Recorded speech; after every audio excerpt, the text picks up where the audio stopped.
ونستعين اهدنا الصراط المستقيم صراط الذين أنعمت عليهم غير المغضوب عليهم ولا الضالين آمين. الحمد لله رب العالمين والصلاة والسلام على سيدنا محمد وعلى آله وصحبه أجمعين. رب اشرح لي صدري ويسر لي أمري واحلل عقدة من لساني يفقهوا قولي. سبحانك لا علم لنا إلا ما علمتنا إنك أنت العليم الحكيم ولا حول ولا قوة إلا بالله العلي العظيم. قال المؤلف رحمه الله, muka surat 49 dalam kurungnya, dan bermula tarikat khalaf itu terlebih mengetahui dan terlebih teguh. Ini sambungan hak minggu lepas.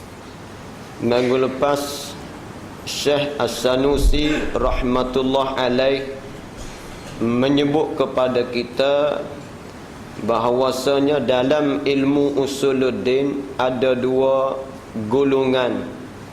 Golongan pertama iaitulah as-salaf, dan golongan yang kedua ialah al-khalaf. Jadi salafus salih, begitu juga khalaf, kedua-dua aliran ini ahli sunnah wal jamaah. Itu dulu kita kena faham. Aliran salaf juga ahli sunnah wal jamaah, dan khalaf juga ahli sunnah wal jamaah. Cuma ada beberapa beza pendapat. Ada tempat yang berbeza pendapat, ada tempat yang sama tidak beza. Ada dalam ayat-ayat Allah yang berbeza pendapat di antara golongan salaf dan golongan khalaf. Biasanya bila kita dengar ilmu tauhid, kita dengar ustaz-ustaz yang mengajar ilmu tauhid, baik dalam radio IKIM ke, dalam TV 9 ke, kita akan dengar perkataan ulama salaf dan ulama khalaf. Ulama salaf artinya ulama yang 300 tahun ke atas, iaitulah generasi sahabat, tabi'in dan tabi'in. Jadi generasi ini generasi yang akidah sangat mantap, lagi pula murni. Adapun khalaf ke bawah, 300 ke bawah dah. Maka di situ banyak dah kecelaruan akidah. Itu baik. Kalau gitu dua aliran ni, dua jalan ni, dan bermula tarikat yakni jalan. Bukan tarikat ahli sufi duk buat zikir tu dah, itu tarikat juga. Dan bermula tarikat yakni jalan. Jalan khalaf itu terlebih mengetahui dan terlebih teguh. Jadi aliran khalaf a'lam, terlebih mengetahui, kerana barang yang padanya bertambah wadah yakni bertambah nyata, dan ra yakni menolak atas khusum, atas perbantahan khusum, maknanya perbantahan. Dan iaitu tarikat khalaf itu terlebih rajah, terlebih kuat, kerana inilah didahulukan oleh nazim akan tarikat khalaf. Nazim artinya penyusun ini kitab. Dan bermula tarikat salaf, jalan ulama salaf terlebih selamat. Jadi wattariqatus salafu aslam, aliran ulama salaf terlebih selamat, kerana barang yang di dalamnya selamat daripada mentakyinkan maknanya makna ayat-ayat Allah. Terkadang adalah ia makna bukan murad bagi Allah, maka zahir daripada barang yang ditakrir itu muafakat oleh salaf dan khalaf atas menyucikan Allah Ta'ala daripada makna yang mustahil yang menunjuk atasnya oleh demikian yang zahir itu. Baiklah, bila kita renung, bermakna dua aliran ni matlamatnya sama. Dua aliran salah dan khalah matlamatnya satu, iaitulah sama-sama nak menyucikan Allah daripada menyerupai yang baharu. Dalam ayat Quran 1960 ayat, kita ambil di atas satu pendapat, ada ayat muhkamah dan ada ayat mutasyabihah. Ayat muhkamah tak perlu kepada takwil sebab jelas pengertiannya. Adapun ayat mutasyabihah, ayat yang maknanya kesamaran. Bila kesamaran inilah ulama khalah dia takwil dengan makna yang sangat jelas. Adapun ulama salah dia tak berani nak takwil, takut lari daripada makna hak ya Tuhan kandak. Betapa cermatnya ulama salah, dia tak berani nak takwil makna-makna ayat Allah, takut tak kena dengan hak Tuhan dak nak. Itu ulama salah ni punya halusi dan cermatnya ulama salah ni, dia tak berani nak takwil ayat-ayat Allah ni. Dia serah kepada Allah, tetapi Allah tak menyerupai dengan yang baharu. Itu ulama salah ni. Contoh kita sebut minggu lepas dah kan, wa yabqa wajhu rabbika zil jalali wal ikram. Ada kekalah wajhu. Jadi salahnya dia pakai tinggal gitu, tak ada takwil dak. Tapi ada tapi juga, ada tapi sikit je, tapi tidak menyerupai Allah dengan yang baharu. Memanglah wajhu ni kalau kita buka kamus maknanya muka. Wajhu dalam ayat Allah tu kalau kita buka kamus maknanya muka. Muka ni kalau kita faham sekali juga, oh kita pada muka, binatang pada muka. Mana banyak makhluk-makhluk ni yang ada muka. Jadi situ panggil kesamaran. Maka khalaf dia takwil kepada makna zat, bila zat tak ada kesamaran. Adapun salah dia nak takwil kepada muka tu tak beranilah, takut tak kena dengan makna hak tu ada nak pakai serah gitu. Tetapi Allah tidak menyerupai dengan yang baharu. Situ sikit je. Tu baik.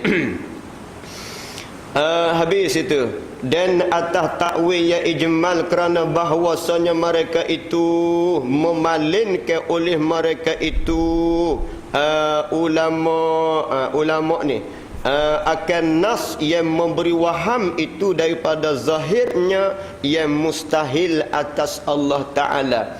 Tetapi mereka itu ulama-ulama salah dan khalah bersalah, yakni selisih pendapat, kemudian daripada yang demikian itu pada ta'yin murad daripada demikian nas itu, dan tiada ta'yin kerana dibina ke atas wakaf, atas perman Allah, atas wakaf, atas perman Allah. Mana perman Allah?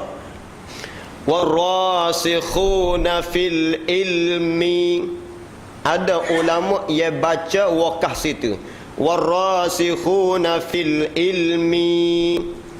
Noktah setakat tu, yakni wakaf atas fil ilmi, maka adalah ia diataf ke atas lafzul jalalah. Ini dari sudut bahasa, dari sudut ilmu nahu atau ilmu tata bahasa Arab. Diataf ke atas lafzul jalalah, dan atas ini orang yang rasih pada ilmu itu masuklah ia di dalam mengetahui akan takwilnya. Maka aturan ayatnya begini: wa ma ya'lamu ta'wilahu illallah warrasikhuna fil ilmi. Warrasiku ataf pada kalimah Allah. Itu susunan ayat Quran lah. Dari segi orang yang bahas ilmu nahu atau ilmu tata bahasa Arab. Maka jumlah yaqulu amanna bih, ketika itu permulaan kalam, bukan perhubungan kalam yang dahulu. Sinilah punca selisih pendapat di antara ulama salaf dan khalaf. Atau wakaf atas firman illallah, pada katanya wa ma ya'lamu ta'wilahu illallah. Wakaf situ, dan atas ini adalah katanya warasikhuna fil ilmi. Itu tak ada kena mengena dah dengan ayat sebelumnya. Itu jumlah permulaan kalam pula. Maka atas kaul ini, atas pendapat ini, tiada tahu takwilnya yang tafsili, yang mentakyirkan makna murad itu malaikat Allah Ta'ala jua, tiada lainnya. Jadi ulama salaf dia baca wa ma ya'lamu ta'wilahu illallah. Tiada yang mengetahui takwilnya, takwil ayat Allah, kecuali Allah sahaja yang mengetahui. Selain daripada Allah, ulama-ulama mana pun tak tahu dah nak takwil ayat. Patu warasikhuna fil ilmi itu ayat lain dah. Tak ada kena mengena dengan ayat depan. Itu bahasa dari sudut pandangan ulama salaf. Habis itu maka pada kaul ini berlaku atas kaul salaf yang mentakwil oleh mereka itu atas jalan ijmal. Maka ditafwid, yakni diserah makna muradnya, makna ayat itu kepada Allah. Apapun kesimpulannya, kedua-dua ulama ni nak menyelamat akidah kita. Kedua-dua ulama ni nak menyelamat akidah kita supaya jangan sama sekali kita menyerupai Allah dengan yang baharu. Laisa kamitslihi syai' wa huwas samiul basir. Tidak ada seumpamanya Allah suatu pun. Satu pun tak ada serupa dengan Tuhan. Itu maha sucinya Allah daripada menyerupai makhluk. Habis itu dan hasilnya, kesimpulannya bahawasanya apabila datang pada Quran atau sunnah oleh barang yang memberitahulah ia dengan menyabitkan jihad bagi Allah. Baik, bila kita baca Quran atau kita baca hadis-hadis atau baca buku-buku agama yang menyatakan Allah ni ada jihad. Jihad bahasa kita gak berpihak. Allah duduk di atas, Allah sebelah atas, atau Allah di bawah, atau wajisim. Allah ni bertubuh badan, atau rupa, atau Allah ni berupa paras, atau beranggota. Allah ni ada anggota-anggota tertentu. Bila kita dapat maklumat sedemikian, atau kita dengar daripada penceramah-penceramah yang mengatakan Allah ni beranggota, atau Allah ni duduk tempat sekian-sekian, nascaya muafakatlah, yakni bersama-samalah oleh ahli haqq, oleh ahli sunnah. Ahli haqqi ialah ulama ahli sunnah wal jamaah, dan lain daripada mereka itu ulama ahli sunnah wal jamaah. Malaikat kaum mujassimah dan kaum musyabbihah. Mujassimah ni satu golongan juga. Mujassimah satu golongan yang beriktikad Allah Ta'ala ni bertubuh badan.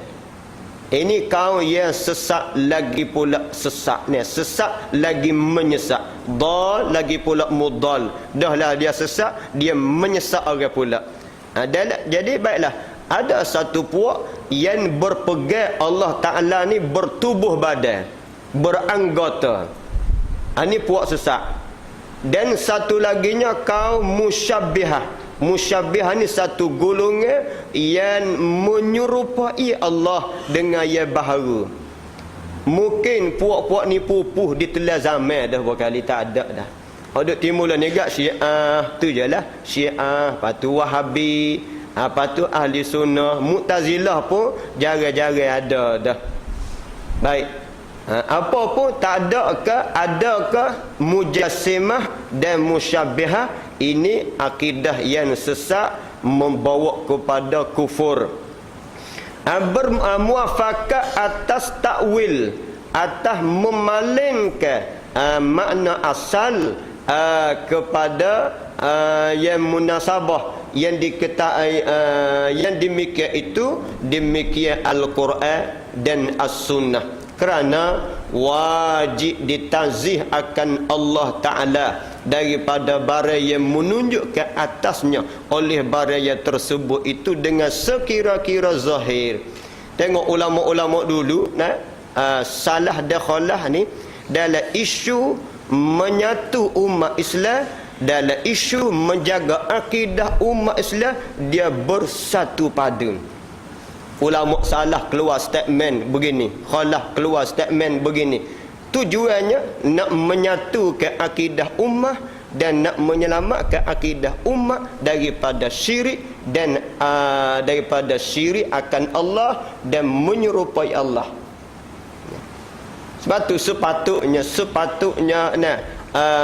para ilmuwan dalam negara kita, khususnya orang yang ada autoriti seperti para mufti dan qadi-qadi, mereka ini ada autoriti untuk mengeluarkan kenyataan. Dan insya-Allah demo ni kalau buka mulut orang dengar dalam isu Syiah, isu kalimah Allah, isu boleh menggugatkan akidah, tolong bersepakat dan mengeluar kenyataan, panggil media, duduk depan meja, keluar kenyataan.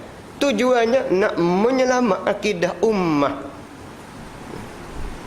Jangan isu akidah ni jangan kita biar kepada orang ahli politik bercakap. Orang ahli politik ni kadang-kadang dia ada kepentingan parti dia, maka dia keluar statement kadang-kadangnya mencelaru kelirukan. Jadi tugas akidah ni tugas orang mufti, orang qadi dan ilmuwan, doktor-doktor yang ada pakar dalam bahagian syariat tolong bersatu mengeluar kenyataan untuk menyelamat akidah kita. Sepatutnya gitu. Tapi bila kita duk tunggu dengar, tak ada ke satu. Ini menyebabkan kita jadi celaru dalam bab akidah. Satu lagi, sepatutnya mufti dan qadi dan pihak yang ada ilmu agama yang bertanggungjawab tolong bersatu keluar kenyataan, bersatu keluar kenyataan, tegur kata isu yang sedang melanda rakyat kita Malaysia, seperti isu kenaikan harga barang, kenaikan harga tu, kenaikan harga bil api ni. Dalam rakyat ni banyak miskin, dibeban dengan bermacam-macam beban, tibanya nak naik barang, nak mengenakan GST lagi. Cuba mufti-mufti ni buka mulut sepakat keluar kenyataan bahawasanya menaikkan harga barang, mengenakan cukai, naik harga bil api ni, oleh ini menyebabkan rakyat tertekan hidup. Rasa kalau mufti buka kenyataan, orang atas akan akur. Sebab demo ni ada karamah juga mufti-mufti ni mulut dia ada karamah juga. Selain daripada isu agama, isu kenegaraan pun kena sepakat juga. Janganlah ada mufti supaya tak ada mufti. Ada supaya tak ada. Tak tahu gapo celaru punya pandangan hamba seorang lah. Sebelumnya mufti ni biar ada seorang duduk di parlimen, tolong tegur mana-mana YB cakap bercanggah dengan Islam, ketuk meja tu, YB minta maaf, ini jangan bercanggah dengan Islam. Biar ada seorang mufti duduk dalam tu. Tolong tegur mana-mana YB yang cakap menyentuh akidah atau menyentuh sensitivity. Biar ada gitu. Itu pandangan hamba lah. Untuk nak menjaga dah kita dek lau Malaysia negara Islam, majoriti kita pun Islam. Letak di hadapan Islam kita tu. Tu baik. Penting kita jaga akidah. Habis itu maka setengah daripada barang yang memberi baiklah. maka setengah daripada barang yang memberi waham akan berjihad itu firman Allah, yakhafuna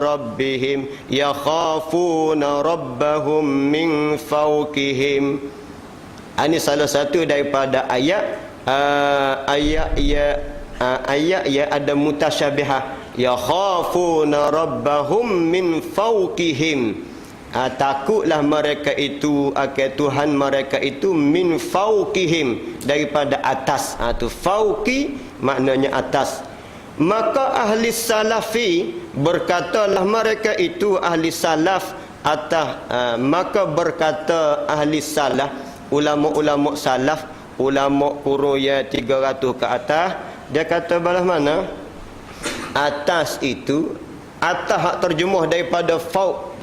Fauqa tu bahasa Arab, kalau bahasa kita atas. Tahta bawah, fauqa atas. Itu bahasanya. Fauqa atas, tahta bawah, inda di sisi. Maka ahli salah berkatalah mereka itu ahli salah, atas itu tiada kami ketahui akan dia. Ini kata ulama salaf. Tak tahulah makna atas tu macam mana. Tetapi maha suci Tuhan itu bertempat di atas. Jadi salah kata Allah Ta'ala tidak bertempat di atas. Allah tidak berhajat kepada atas bawah.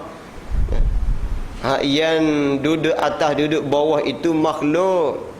Itu kata salaf. Jadi fauqa itu salah, dia tak tahulah apa makna fauqa. Tetapi dia ada tetapi ni orang panggil takwil ni, tetapi maha suci Tuhan itu, Tuhan tu Allah lah. Allah itu bertempat di atas. Dan khalaf berkata mereka itu ulama-ulama khalaf murad dengan fauqa itu, fauqa. Fauqa itu tinggi pada kebesaran. Maka makna ayat Allah yakhafuna rabbahum min fawqihim tu, takut oleh mereka itu. Kitab Rumi ke apa dia ada lepas mereka itu tu? Ada arti malaikat ke? Arti malaikat. Takut oleh mereka itu tu rojak ke malaikat. Akan Tuhan mereka itu daripada ketinggian. Jadi ulama khalaf dia takwil atas dengan makna ketinggian. Takut mereka itu akan Tuhan mereka itu kerana tingginya Allah dan besarnya Allah. Ketinggian ni ketinggian pangkat, bukan Tuhan duduk tempat tinggi. Dan setengah daripadanya Ar-Rahmanu 'alal 'arsy istawa. Maka salah berkata oleh mereka itu ulama salah, tiada kami ketahui akan hakikat tertinggi. Ulama salah kata tak tahulah hakikat tertinggi. Tetapi maha suci zatnya itu, zat Allah berhubung dengan aras. Sebab ada orang pasal makna Tuhan hak nama Rahman duduk di atas arah. Hanya pergi pasal makna duduk. Jadi nampak sekaligus kat Tuhan ni bertempat duduk di atas arah. Maka salah kata tak tahulah makna sebenar balah mana. Tapi Tuhan tak duduk atas arah, Tuhan tak berhubung dengan arah. Dan khalaf berkata mereka itu, khalaf bermula murad dikehendaki dengan tertinggi itu, tertinggi di atas arah itu memerintah. Istawa dengan makna memerintah. Allah yang memerintah di atas arah, bukan Tuhan duduk atas arah, hanya memerintah di aras. Dan memilih, yakni aras itu milik Allah. Itu lari jauh makna yang ditafsir oleh khalaf. Seperti yang telah berkata oleh syair. Syair kata, qad istawa bishrun alal iraqi min ghairi sayfin wa damin mihraqi.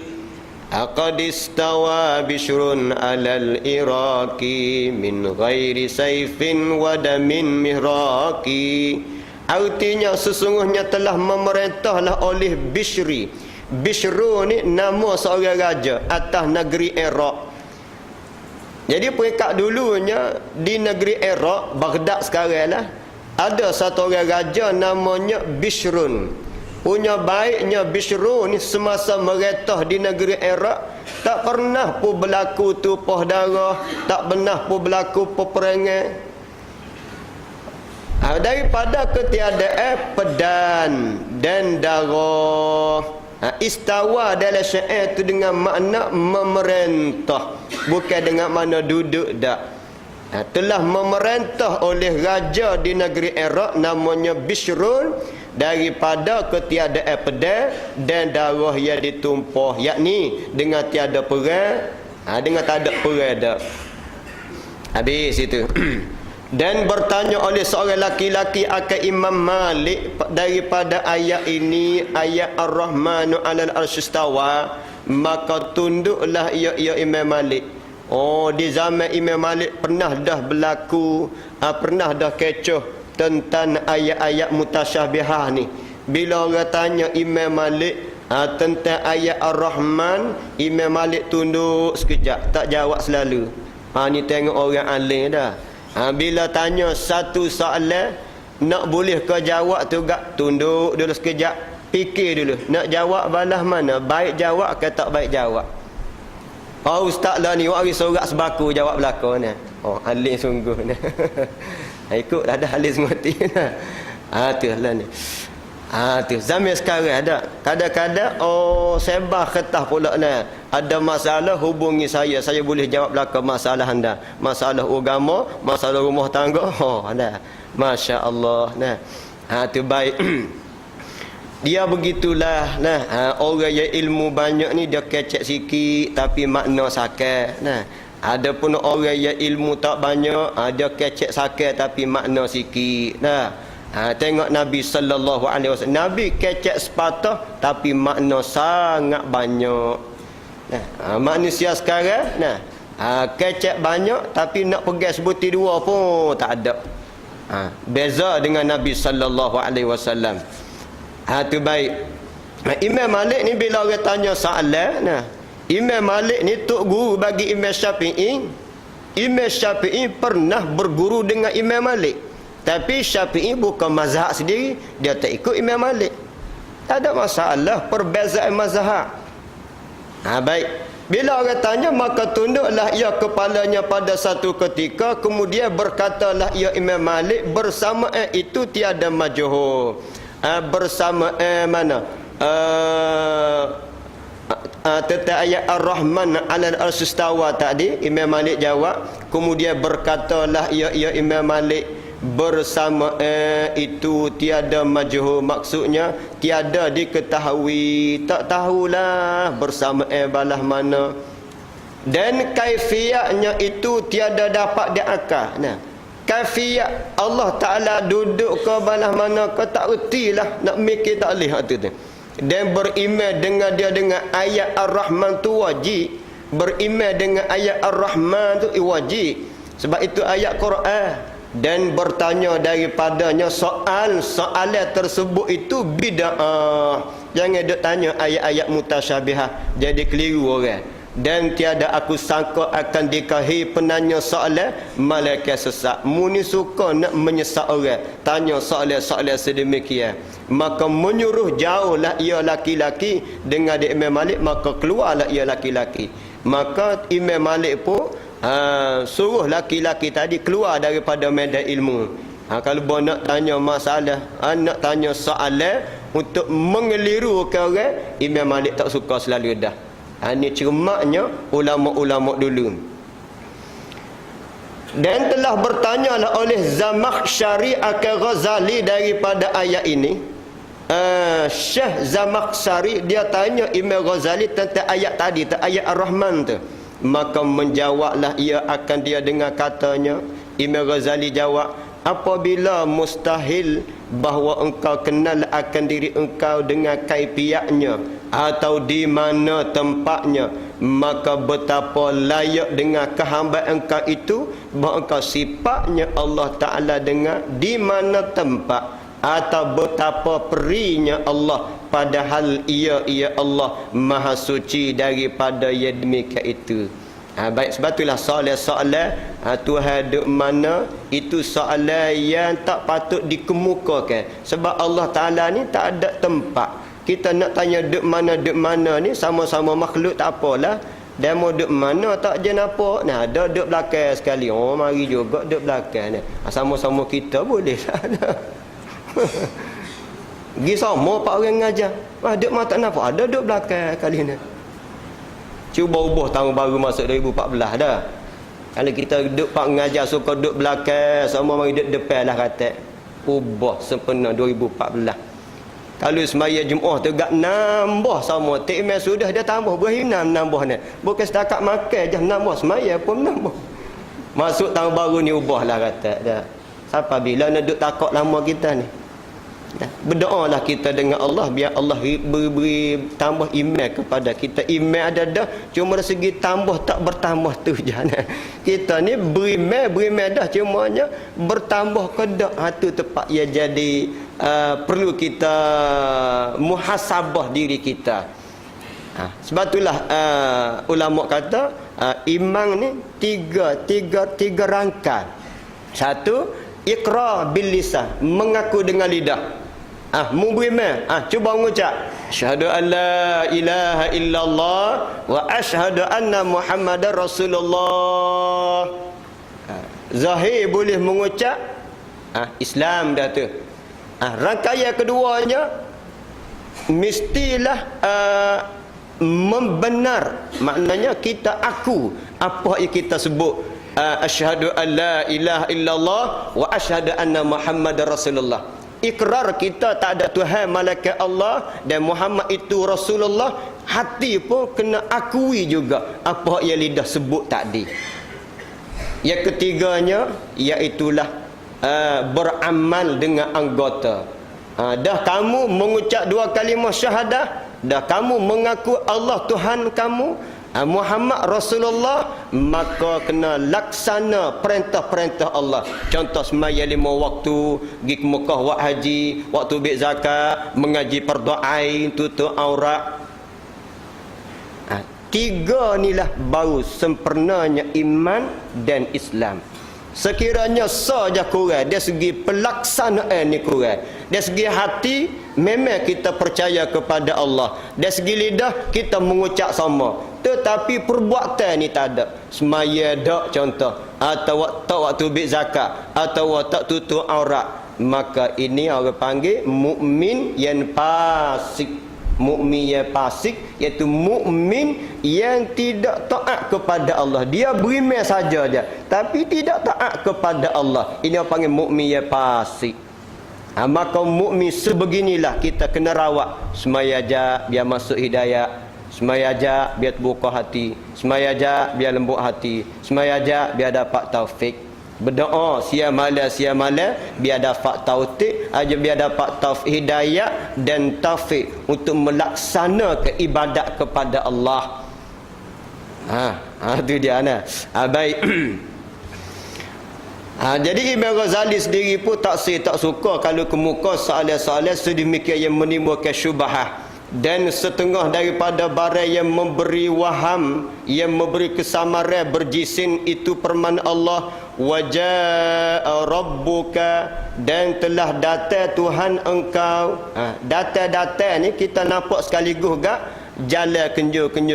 Itu hak mari dalam kepala kita dah. Bila sebut Tuhan datang atau Tuhan mari dah, bila sebut mari gak tergambar dalam kepala kita gak. Hak duk jauh kenjo mari dekat tu panggil datang atau mari. Kalau gi ni hak dekat pas ke depan orang panggil gi. Dia tu gi dah, dia jauh dia panggil gi. Mari dah hak jauh siapa ke dekat. Jadi bila ayat Tuhan wajaa rabbuka, datang Tuhan engkau, bila sebut datang terbayar di kepala kita, Tuhan ni jalan kenya mari tempat kita. Itu satu kesamaran juga. Dan hadis yang sahih, yanzilu rabbuna kulla lailatin ila sama'id dunya hina yabqa sulasul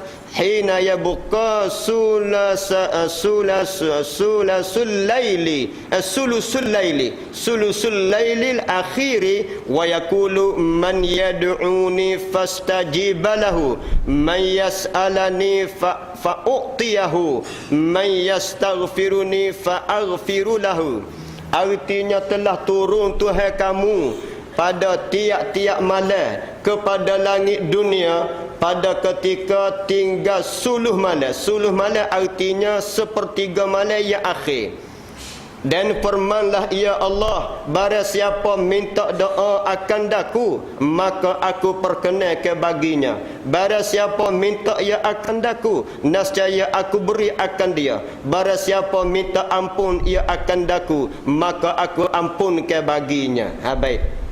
Baik, cuba kita ambil pengertian hadis dulu sebelum kita bahas.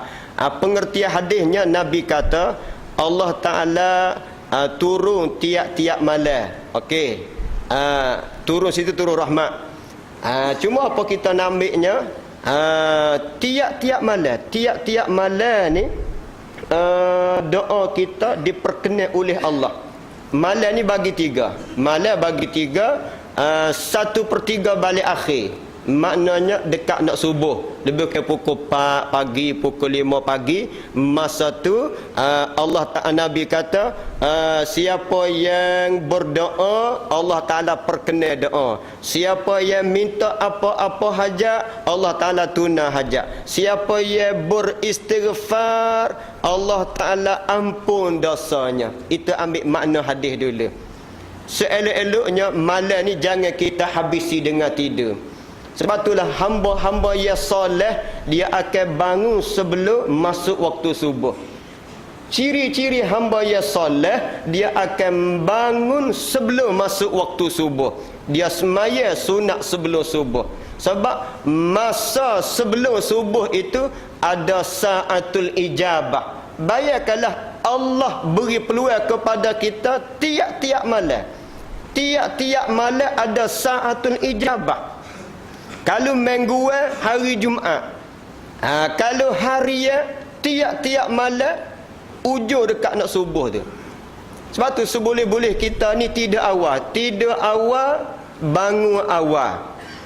Hak tasnya tidur lewat, bangun lewat. Ini tidak sihat. Dari sudut agama pun tak sihat, dari sudut akidah, dari sudut kesihatan pun tak sihat.